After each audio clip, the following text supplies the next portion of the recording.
Muito bem, vamos para a nossa quarta aula. Bom ver vocês permanecendo. Hoje nós vamos continuar falando sobre as provas da inspiração da Bíblia. Vocês estão com a apostila aí, têm acompanhado. Vamos começar com uma oração, vou pedir que vocês fiquem em pé, para a gente convidar o Espírito Santo, que é o mestre, o grande mestre, a nos ensinar, tirar as dúvidas do nosso coração, nos inspirar. Amém? Pai, obrigado. Mais uma oportunidade, Senhor. Uma oportunidade maravilhosa de podermos, Senhor, acessar as Escrituras, estudar sobre a palavra de Deus, aprender mais sobre ela que nos orienta, nos ensina. A palavra diz que o povo pereceu porque ele falta o conhecimento. Mas não será assim conosco, Pai. Porque nós estamos buscando conhecer mais a Ti e a Tua Palavra. Espírito Santo, vem dirigir nessa tarde, ou nessa manhã, ou nessa noite, depende da hora que estão assistindo vídeos, que vão assistir online. Mas, Senhor, que Tu possa, tanto aqui presencialmente, quanto no vídeo de quem assistir, Espírito Santo possa estar com eles, Tu que está em todos os lugares, e que é onipresente, esteja com eles, com os alunos, orientando, tirando a dúvida, gerando fome e sede por conhecer mais a palavra de Deus e ao seu sempre. Assim nós choramos, convidamos e agradecemos em nome de Jesus. Amém. Pode se assentar. Como eu falei, vamos continuar falando das provas da inspiração da Bíblia. Nós, como cristãos, precisamos dar a credibilidade, a fé, a confiança, a razão do que nós cremos. Nós precisamos. Senão, a gente nunca vai conseguir provar para ninguém a nossa fé, se a gente não tiver o conhecimento do que a palavra de Deus nos ensina. Qualquer um que nos interrogar sobre qualquer fato, a gente vai ficar vai gaguejar e vamos passar vergonha, não é verdade? Mas a gente sabe que vocês creem em Jesus. Eu conheço meu filho. Mas só crer não é o que a gente tem que crer. E a gente tem que também falar. A gente tem que, com o coração, crer e com a boca confessar que Jesus Cristo é o nosso Senhor. Amém? Então, continuando com as provas da inspiração da Bíblia, nós já falamos sobre a atualidade da Bíblia, né? Só revisando rápido, como ela é atual, mesmo já passaram-se 2000 anos, e o que ela nos ensina, o que ela fala até hoje é muito forte, é muito vivo. Ela é viva, ela não é uma língua morta, ela não é uma letra antiga que não tem o que nos acrescentar, pelo contrário. Ela fala para nós hoje o que nós vivemos, as nossas crises, as nossas angústias, nos orienta sobre a vida. E ela falará, mas dos que virão depois, dos nossos netos, se der tempo, sabe? Quando o teu neto, mas, sabe? Quando o teu bisneto tiver dúvida sobre por que ele está aqui, o que ele deve fazer, qual decisão tomar, quando ele tiver dúvidas sobre as grandes questões da vida, sabe quem é que vai orientar a vida dele? A palavra de Deus que orientou a nossa hoje é a mesma, não precisará ter uma palavra diferente sequer. O que está escrito aqui é o suficiente para orientar os nossos netos, bisnetos, e daqui a 20 gerações. Nunca será preciso outra palavra senão essa, porque ela é eterna. Ela foi dita, escrita e ensinada por um Deus que é eterno. Ele conhece o coração do homem. Tudo está diante dele. Não há nada no coração do homem que ele não conheça, porque ele é o próprio Criador. Logo, a palavra de Deus, ela transcende o mundo, transcende o temporal. E essa é a maravilha da palavra de Deus. Então ela é atual, foi atual ontem, é atual hoje e será atual amanhã. Então isso é uma prova da inspiração da Bíblia, que ela realmente é a palavra de Deus. A segunda, só relembrando, é que a Bíblia contém verdades que o homem não poderia conhecer, coisas que a ciência está descobrindo hoje e que há 2 mil anos atrás a Bíblia já estava contando, né? Como falamos aqui sobre as dimensões, melhor flutuabilidade de um barco, de um navio na Arca de Noé, como Moisés saberia de que a terra veio por debaixo das águas, ela subiu e apareceu, e tantas outras que nós falamos. A terceira é o testemunho do próprio Cristo, que ele mesmo falou, citou os salmos, profetas, a Torá, ele citando, e em nós crendo que ele é a verdade, tudo que ele fala é verdade, logo a Bíblia sim é a palavra de Deus, é a verdade, né? Vemos isso. E na aula de hoje vamos ver o quarto motivo pelo qual podemos dar toda a credibilidade de que a Bíblia foi inspirada por Deus aos homens. Esse quarto motivo é o cumprimento das profecias bíblicas. Vocês têm aí na apostila de vocês, nós vamos ler. O cumprimento das profecias bíblicas. Nunca, em tempo algum, se soube de uma única profecia bíblica que jamais houvesse falhado ou que tivesse se cumprido apenas parcialmente. Todas elas se cumpriram integralmente e com uma terrível precisão. Somente a respeito da pessoa de Jesus Cristo, houve cerca de 400 profecias bíblicas diferentes, que cumpriram-se a seu tempo, com toda a exatidão. Algumas dessas profecias levaram centenas e até milhares de anos para se cumprirem. Pense bem no que isso significa. Dizer com antecedência de dezenas, centenas e até milhares de anos o que vai acontecer com uma pessoa e acertar integralmente, sem um mínimo de falha possível, o tempo, o lugar e as circunstâncias em que se cumprirão tais eventos. É realmente assombroso.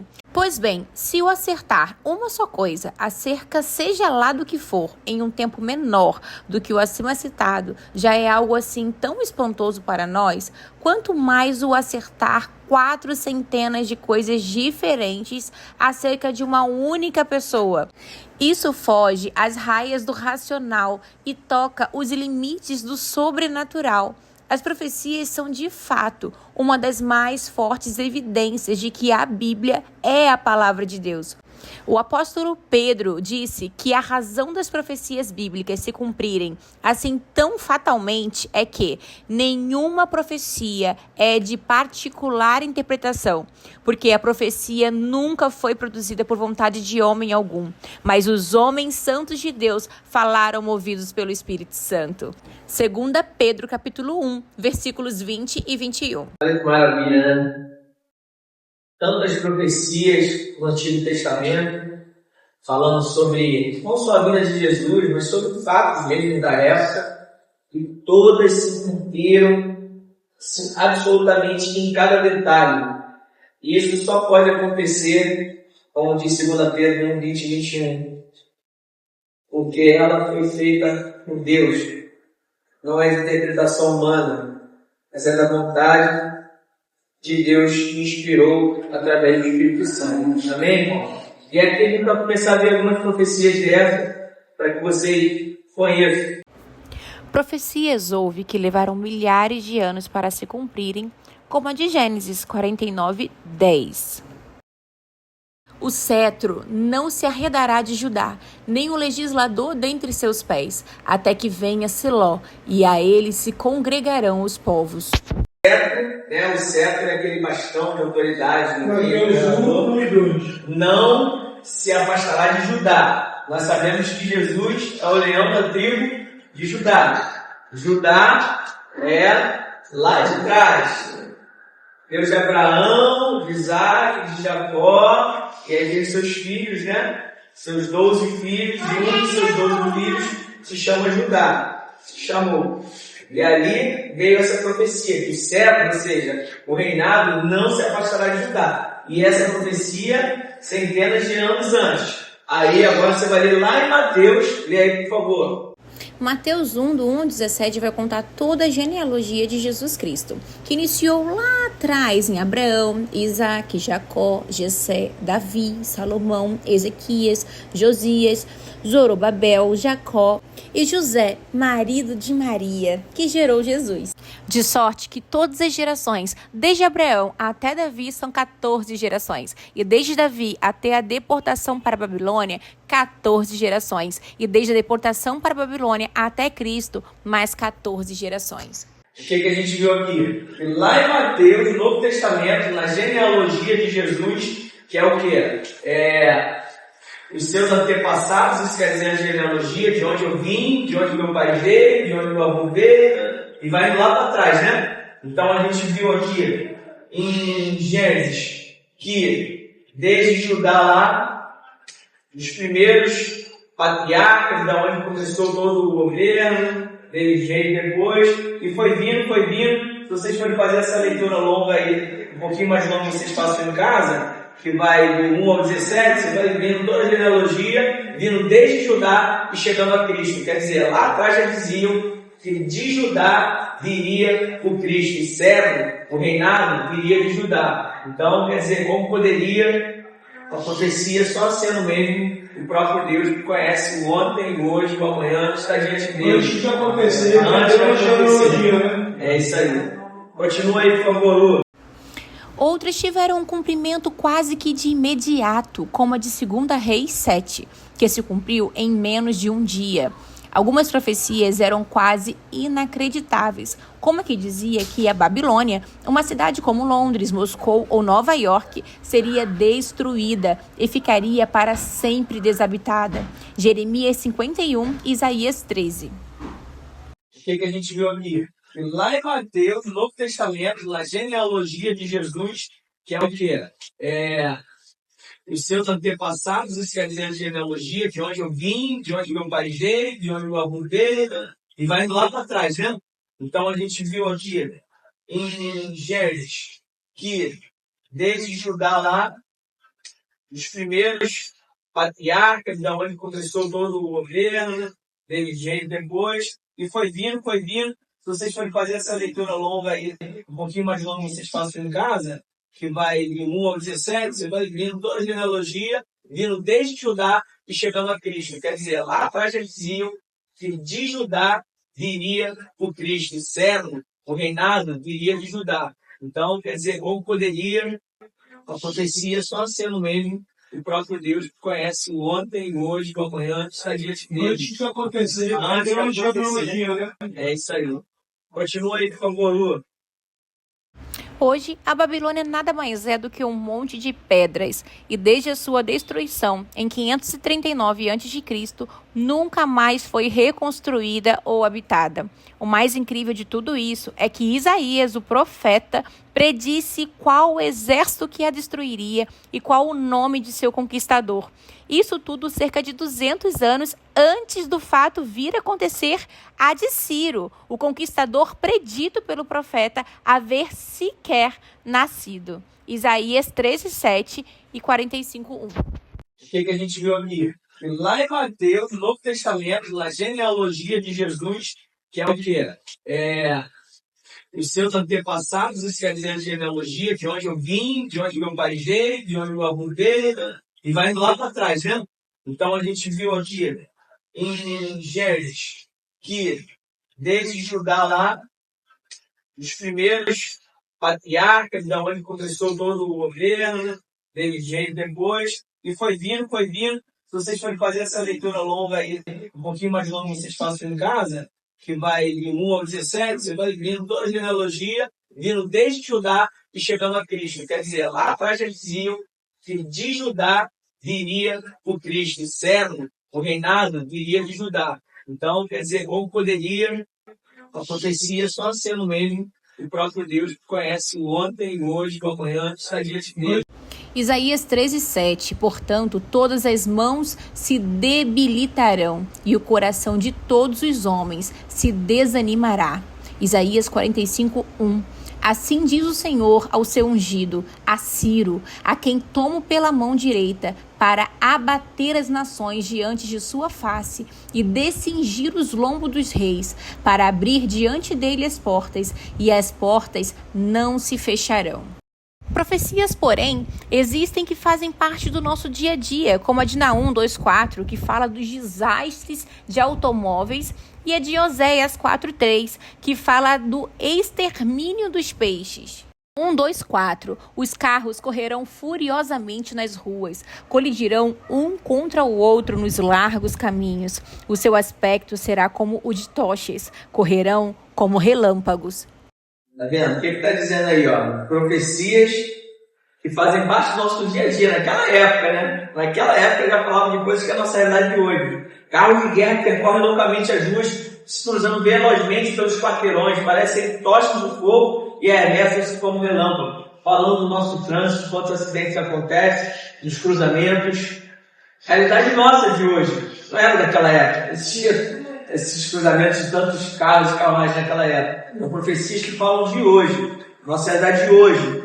E agora, falando desses desastres automóveis. Oséias 4:3. Por isso a terra se lamentará, e qualquer que morar nela desfalecerá, com animais do campo e com as aves do céu, e até os peixes do mar serão tirados. Então fala do extermínio dos peixes. Jesus nos advertiu que haveria grande escassez de víveres e hoje 2/3 da população mundial sofre com problemas de fome. Ele ainda falou de grandes surtos de epidemias, de guerras e de falsas religiões. Hoje todos somos testemunhas de que ele estava com razão. Foram alguns exemplos de profecias coisas que não eram nem daquela realidade daquela época, profecias que aconteceram em um dia, profecias milenares, profecias que eram inimagináveis que um reinado de uma cidade como Nova York viria ao chão pela palavra do Senhor. Mas eu queria agora me ater a profecias do Cristo. Eu acho que isso que é o belo. Profecias falando do Cristo, só a respeito do Cristo foram mais de 400 profecias. A gente vai pegar as que são mais fáceis para a gente perceber, e algumas que eu fiz aqui uma seleção, e aí eu queria trabalhar com vocês isso, e eu tenho certeza que isso vai encantar o coração de vocês, já começando com Gênesis 3:15.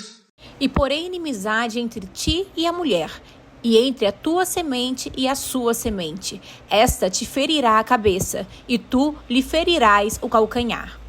Isso aqui, para vocês verem o panorama, é a profecia mais antiga de que Cristo viria. A primeira profecia, assim que o pecado acontece, a primeira profecia do Cristo é essa. O Apocalipse vai dizer que o Cordeiro foi imolado antes da fundação do mundo, já dizia isso. Mas ali, acabou o primeiro casal, acabou de pecar, e aí Deus já tinha um plano. O pecado de Adão e Eva não destruiu os planos do Senhor. E agora? O que eu vou fazer? Ele já tinha um plano. Ele falou, fique tranquilo. Porém, inimizade entre você e a mulher, entre a sua descendência e a descendência dela. A descendência deles e a descendência da mulher. Este lhe ferirá a cabeça e você lhe ferirá o calcanhar. A descendência da mulher é o próprio Cristo, e entre você é a serpente, se for ler aqui o texto anterior. Então o Senhor Deus declarou a serpente, está começando com a serpente, do Satanás, que enganou Eva e Adão, correto? Já que você fez isso, maldito é você entre todos os rebanhos domésticos e entre todos os animais selvagens. Sobre o seu ventre você asterá e o pó comerá todos os dias. Porém, a inimizade entre você, está falando sobre Satanás, e a descendência da mulher, falando de Cristo que viria lá na frente. Ele, a descendência da mulher, lhe ferirá a cabeça, derrotará o Satanás. Cristo derrotou Satanás na cruz, e você lhe ferirá o calcanhar. Se você for desdobrar aqui, está falando da vida de Cristo, que feriu, que venceu Satanás na cruz, mas Satanás lhe feriu o calcanhar. E aqui é interessante a gente ver que o calcanhar faz parte do corpo. E quem é o corpo de Cristo? A igreja. Por isso que a igreja ela tem uma dificuldade de avançar. Muitas das coisas que a gente tenta fazer é uma dificuldade, ela é muito reativa, porque parece que ela anda manca, ela está com o calcanhar ferido. O corpo foi ferido, mas a serpente foi vencida. Cristo foi morto. Ele foi ferido também ali, os pregos nas mãos e ali nos pés juntos. Então foi ferido o calcanhar. Tudo isso é simbolismo de falando de algo que aconteceria milhares de anos depois do nosso Cristo. Olha que coisa linda. Que livro é esse que consegue falar de algo que aconteceria milhares de anos depois? Só pode ser um livro inspirado pelo Senhor. Não tem como a gente não dar esse crédito para esse livro. Não tem como a gente achar que foi só um livro interessante, sobre história interessante, mas que é duvidoso. Não, ele é a verdade, não há dúvida, não tem como nós duvidarmos disso. E nós temos que ter essa convicção, para nós podermos falar para os outros. Creiam na palavra de Deus. ela é pura, verdadeira, santa e suficiente para nos salvar. Olha que profecia extraordinária. Vamos ver mais algumas. Isaías 7,14. Portanto, o mesmo Senhor vos dará um sinal. Eis que a Virgem conceberá e dará à luz um filho, e chamará o seu nome Emanuel. Olha isso. 200 anos antes que veio o profeta Isaías. 200 anos antes. Eis que o Senhor mesmo lhe dará um sinal. A Virgem ficará grávida e dará à luz um filho chamado Emanuel. Vê se pode, vê se tem cabimento. Alguém profetizar isso, qualquer um que estivesse escutando ia chamar esse cara de louco. Como é que é? A Virgem dará um filho. E ainda diz que o nome tem que ser Emanuel. Vocês conhecem a história.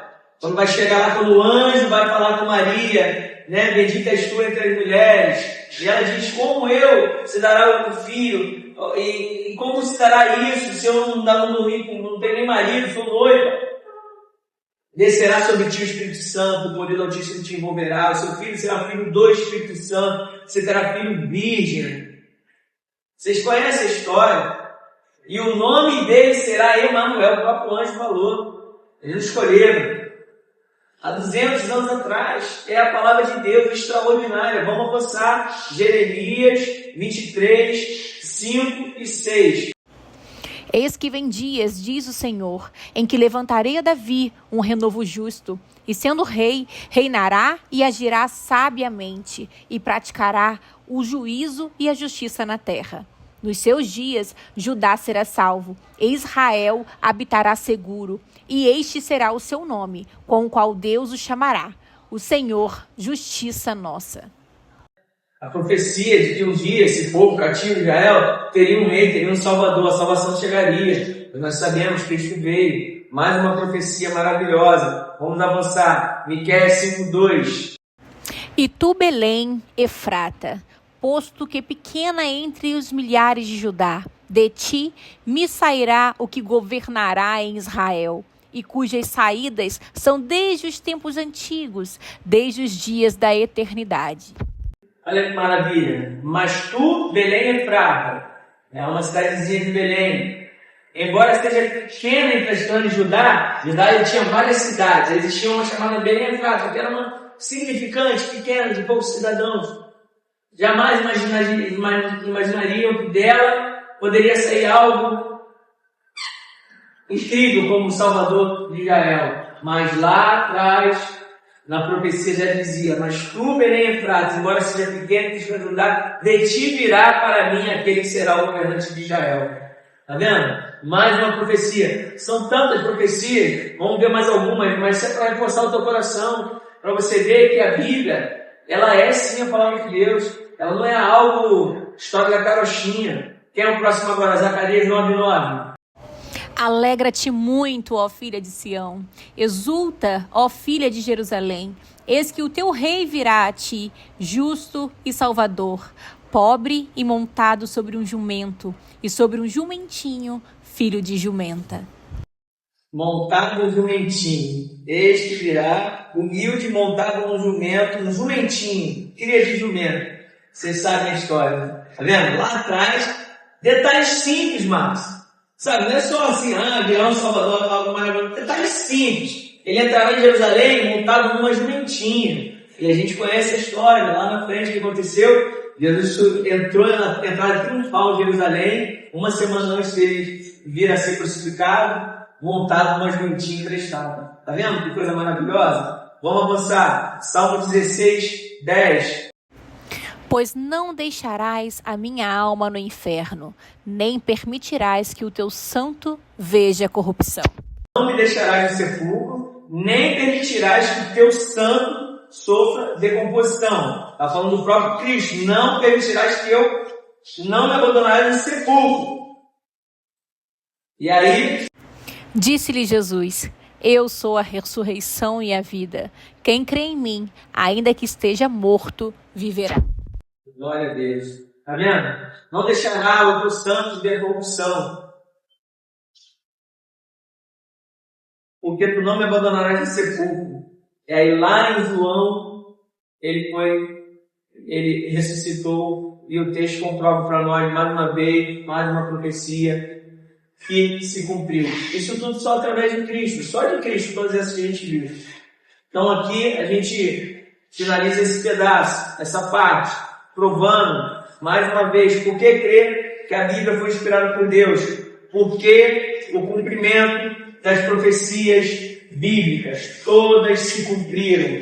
Todas as profecias que você vê na Bíblia se cumpriram. E se alguma não se cumpriu ainda, vai se cumprir. Existem também profecias do Apocalipse, coisas que acontecerão, que nós podemos dar todo o crédito do mundo, porque ela nunca errou e nunca vai errar, porque quem escreveu foi o próprio Senhor. E eu queria ainda falar, e a experiência minha que eu tive com uma aluna minha, sobre algo que é muito bom, é muito maravilhoso. Talvez seja a maior prova de que a Bíblia ela é poderosa, de que ela sim é a palavra de Deus. Josué, sabe qual é? É o seu testemunho pessoal. Eu estava conversando com uma aluna e ela se converteu e estava caminhando, e eu maravilhado com ela. E ela sempre, toda aula, a gente pensava nas coisas de Deus, e ela cheia de fome e sede de Deus, Marcos. Coisa linda, sabe, tu vê um novo nascimento. Eu encantado com ela. Bruna, se ela assistir, vou citar o nome dela. E aí ela já estava caminhando lá na igreja, ela estava caminhando. E aí a mãe dela, que também é aluna da academia, que eu conheço as duas há anos, começou a questionar ela. Ah, filha, essa coisa meio estranha, ainda acreditar na Bíblia, acreditar que um peixe de um homem, acreditar que historinha de Adão e Eva, ela é cheia de dúvidas, normal de quem não crê. E a Bruna, como recém-convertida, não sabia explicar para ela, sabe, na Bíblia, por que crer. Ela ainda não tinha passado por essa aula aqui, sabe? E ela veio conversar comigo, pô, Thiago, minha mãe fica me questionando, não sei dizer muito. Eu falo pra ela, não sei, mano, eu creio, vamos lá na igreja comigo. E a mãe tá questionando como quem tá querendo bagunçar, não, é só também não crer, querendo entender. E aí eu conversando com ela, mas dando algumas orientações, aí daqui a pouco eu percebi que não adianta você ficar querendo provar para quem não quer crer, para quem não tem a percepção, porque a Bíblia, a palavra diz que ela é loucura para os homens, é loucura para os homens, mas poder de Deus para quem crê. A Bíblia vai dizer, o próprio Bíblia vai dizer que Deus preparou as coisas loucas para confundir as sábias, e as que não são para confundir as que são. Então quer dizer, e qual é a grande força de testemunho que ela poderia dar de que a Bíblia realmente é a palavra de Deus? Foi o que eu falei para ela. Eu falei, Bruna, não precisa gastar tempo tentando discutir teologia com a tua mãe, até porque você está começando agora na fé. Você não vai conseguir ganhar ela por razões bíblicas, você não vai. Só que tem algo que ela não pode negar, viu? Tem algo que ela não pode negar. Se tem alguém nesse mundo que conhece você, é sua mãe. Você é outra pessoa. Eu que estou contigo há pouco tempo crescendo. Ela está vendo as mudanças na sua vida. Então a maior prova de que a Bíblia é a palavra de Deus é o que ela gera em nós, a transformação. Porque ela não é um melhorar do Tiago. É um nascer de novo. É uma nova criatura florescendo dentro de nós, a semente de Cristo. E que o mundo vai começar a ver, quanto mais a mãe que vive com ela todo dia. Eu falei, Bruna, você não precisa gastar tempo. Você olha para ela e fala assim, mãe, eu não sei te explicar nada. Eu estou começando agora na fé, mas eu sei de uma coisa. Eu tenho uma alegria dentro de mim, uma fome por querer aprender mais, por querer viver o que é certo, o que é correto. Eu não sei explicar, só pode ser o Senhor. E eu queria muito que você experimentasse comigo. Porque eu te amo, porque eu sei que está me fazendo bem, eu queria para você. Entendeu, Márcio? Às vezes não adianta você querer ficar discutindo com as pessoas, querendo provar para elas que as coisas da Bíblia são a palavra de Deus, se ela está totalmente avessa pela sua insensatez ou pela sua ignorância. Mas uma coisa nós como cristãos temos forte e por isso devemos viver uma vida em santidade.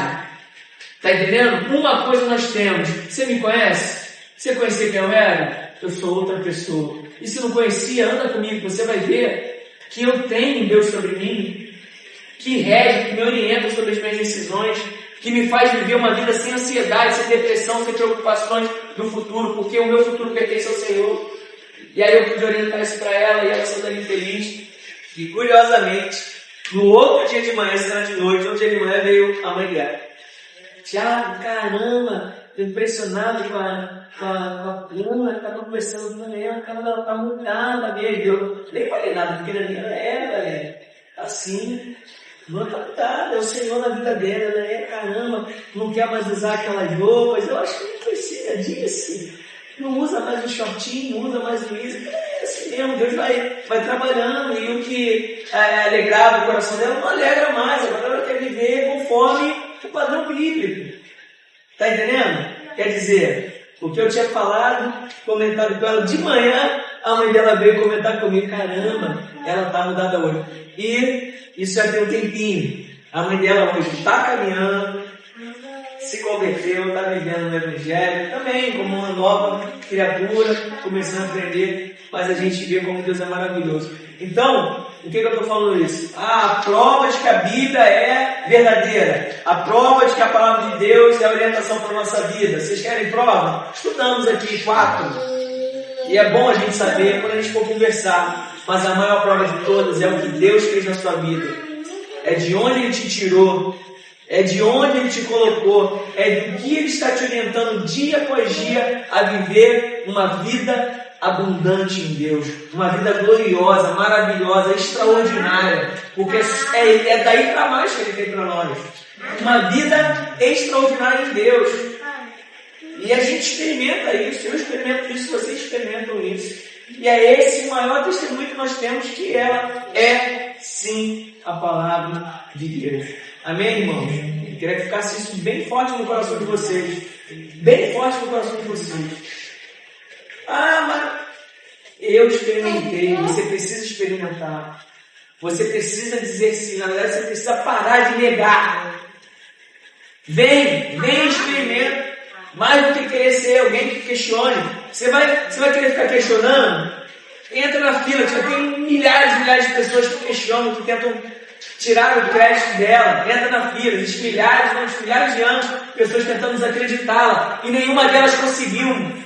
Você quer ser mais uma? Entra. Mas se você quiser me ouvir, não faz isso não. Vem cá, caminha comigo, vem ver o poder que ela tem de transformar a nossa vida, de nos fazer filhos de Deus, parecidos à imagem de Cristo, nosso Senhor. Amém, irmãos? Fechamos a aula que vem. Teremos o nosso questionário. Vocês todos receberam questionários. Façam em casa e tragam na aula que vem. Beleza? Nós corrigiremos em sala de aula junto com vocês. Tá bom? O objetivo do questionário não é dizer quem tirou 10, quem tirou 5, não é reprovado. É só a gente, mais uma ferramenta para a gente estimular o estudo. Tá? E a galera que faz online, que não pode vir e usam dessa ferramenta maravilhosa, vocês também têm que fazer o questionário. Isso aqui é um curso sério, hein? Isso aqui não é bagunça não, hein? Vamos chegar pertinho. Vocês façam o questionário e a maioria eu tenho contato, façam chegar a mim durante a semana esse questionário, tá bom? Me manda o zap, vocês estão no grupo também, façam chegar a mim e eu vou corrigir, e isso vai gerar a nota de todos vocês, tá bom? E depois da semana que vem, onde teremos a entrega dos questionários, na verdade, próxima aula, e a semana que vem já é carnaval, nós não teremos aula, tá? Como já é carnaval e muita gente vai viajar, semana que vem não teremos aula. Mas na próxima aula, corrigiremos o questionário, e aí depois iremos para a próxima lição, Deus. Amém? Vamos ficar de pé, vamos orar. Josué, pode fazer essa oração agradecendo a Deus pela aula, já que hoje você conseguiu vir, eu estou tão feliz que você veio. Vamos lá. Senhor Deus, Pai Todo-Poderoso, obrigado, Senhor, nessa aula que a gente tiver, Senhor, e as pessoas que não estiverem aqui, Senhor, que através da internet, Senhor, também possa vir aprender, Senhor, sobre a Tua palavra, Senhor, que é bondosa, é maravilhosa também, Senhor. É que através dessa aula de hoje, Senhor, de nossos corações, para que a gente possa levar para casa e estudar mais e mais, Senhor, a Tua palavra. Senhor, muito obrigado por estar aqui presente hoje, Senhor. Eu sei que nas outras aulas não estive presente, Senhor, por motivo de trabalho. Mas hoje foi maravilhoso. Hoje eu aprendi um pouquinho. Quando chegar mais em casa, eu vou aprender mais da Tua palavra, Senhor. Senhor, guia, Senhor, com segurança, Senhor, para nossas casas. Para que a gente possa chegar bem, Senhor, com segurança. Senhor, protege cada família, protege cada irmão, Senhor, aqui nessa igreja, Senhor. E também protege também aquele irmão que é da geração também protege a igreja evangélica do Flamengo, Teus filhos, Senhor. Muito obrigado, Pai. Te agradeço já. Amém. Amém.